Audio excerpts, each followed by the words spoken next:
There was a time when I lived in a giant city, and the hustle bustle was everywhere, and the pace was fast, and I was working for lawyers and raising children and volunteering at the school, and I had a very nice life.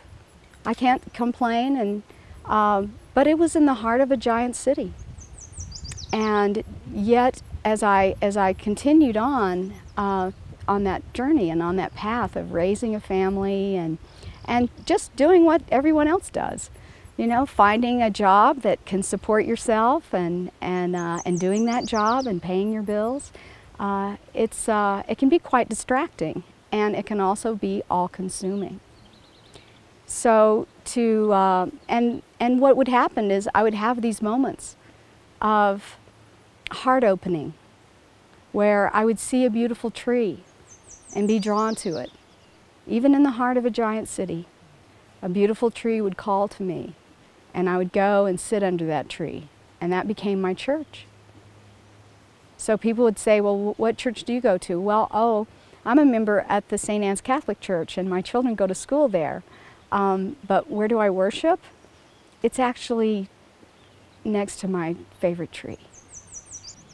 So when I was living in the city, I always had this idea that I would go to live where my grandmother lived, because it was a place where my spirit soared.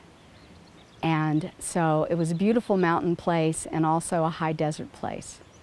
And I had this deep desire to be in a city or a town where my spirit soared. And so I told my children and my friends and my family my whole life in the city. And I was there for 4 decades. That when my last child left for school, that was when I would be selling the house, moving to where my grandmother lived, and that's where they could find me. And that's actually where the biggest change happened in my life. I gave myself permission to step out of the high-paced city life and to move into a smaller town where I was surrounded with natural beauty and could access it on a more regular basis.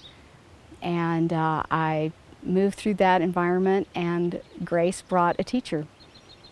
And it was almost as though it had been planned perfectly so that I could be there in that moment, so that I could meet that teacher, so that I could be on the path that has led me into this experience and this recent 44-day solo. It's something that I cherish. It's something that I love. And it's something that I love to share. I so deeply want anyone who feels separated and cut off from life and love and nature to hear these words and to know that it's not separate from yourself. It truly is within you, and it can be cultivated like a seed. It can grow. It's just because it's dormant doesn't mean that you don't have it inside. It's there. And so I was able to cultivate that inner seed and that inner light in order to be a better person of service for the world.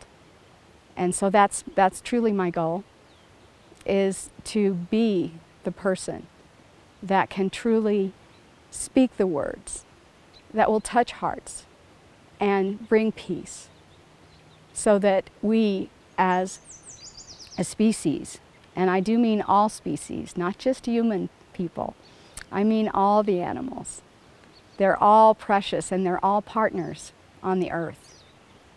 And it's our job to protect this earth